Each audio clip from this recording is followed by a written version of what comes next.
Padang, 2 Februari 1974, lahir seorang anak laki-laki bernama Febri Yulika dari rahim seorang guru dan ayah yang juga seorang guru, Bapak Kasmidi dan Ibu Yuliar. Semenjak kanak-kanak, Febri Yulika diajarkan untuk bertanggung jawab dengan beternak ayam dan mengelola kolam ikan. Itu semua dilakukan sebelum ia berangkat ke sekolah. Kemandirian dan kerja keras sudah terbentuk dan mengalir di darahnya sejak kecil.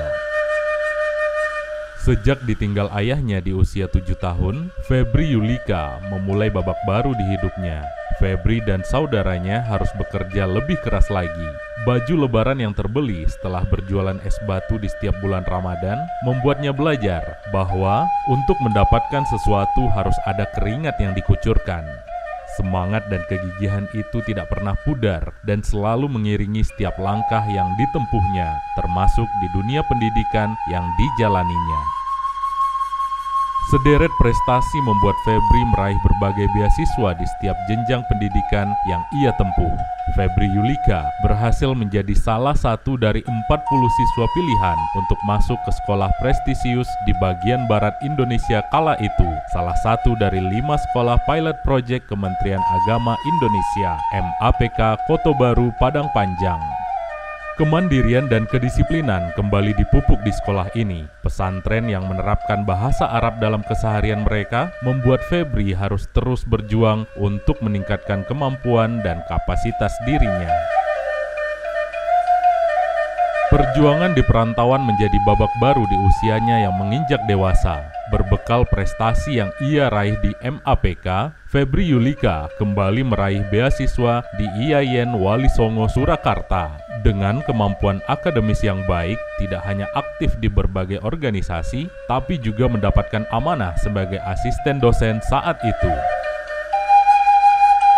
Melanjutkan perjuangan pendidikan di perantauan, Febri kembali bersaing memperebutkan beasiswa prestisius untuk jenjang Strata 2. Kampus Biru Yogyakarta menjadi pilihannya. Berkat perjuangan dan kegigihan yang tidak pernah padam, Febri berhasil meraih beasiswa di Yayasan Bung Hatta yang menyisihkan banyak pendaftar lainnya dari seluruh penjuru Indonesia. Dan di saat yang bersamaan, Febri dianugerahi beasiswa yang justru lebih prestisius, program beasiswa dalam negeri Kementerian Pendidikan dan Kebudayaan. Mendapatkan 2 beasiswa sekaligus tentunya membuat Febri muda bangga, tapi kejujuran yang telah tertanam membuat hati kecilnya berontak hingga akhirnya Febri memutuskan untuk mengundurkan diri dari salah satu beasiswa yang telah ia gapai.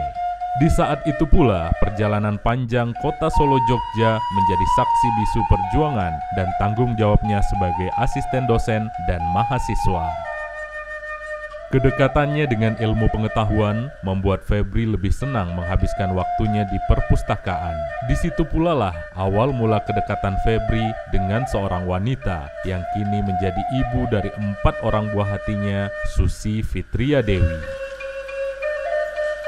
Mengemban tanggung jawab baru sebagai kepala keluarga membuat Febri harus mengakhiri petualangannya di perantauan.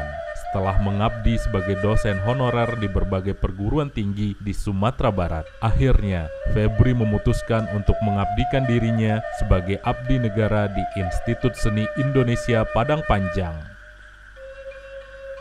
Selang waktu berlalu, prinsip untuk terus menuntut ilmu membawanya kembali ke Kampus Biru Yogyakarta dengan beasiswa doktoral yang diraihnya. Tantangan dan perjuangan selalu berjalan beriringan, dan di saat yang bersamaan, sang istri juga mendapatkan beasiswa untuk menempuh studi doktoral di luar negeri, sedangkan mereka tengah memiliki seorang bayi dan balita. Keadaan memaksa Febri untuk menyikapi dengan bijaksana. Febri harus kuliah dan mengurus anak yang masih balita di perantauan. Bukannya menjadi hambatan, hal ini justru membakar gelora semangat dan motivasi untuk menyelesaikan masa studi doktoralnya. Dan akhirnya manis menjadi buah yang didapat dari semua jerih payah itu. Lika-liku di dalam perjalanannya menjadi bukti bahwa Febri tidak punya kata menyerah di dalam kamusnya. Kejujuran, kegigihan, dan kedisiplinan berhasil mengalahkan segala tantangan yang dihadapinya. Febri Yulika, Rektor terpilih Institut Seni Indonesia Padang Panjang, periode 2022-2026.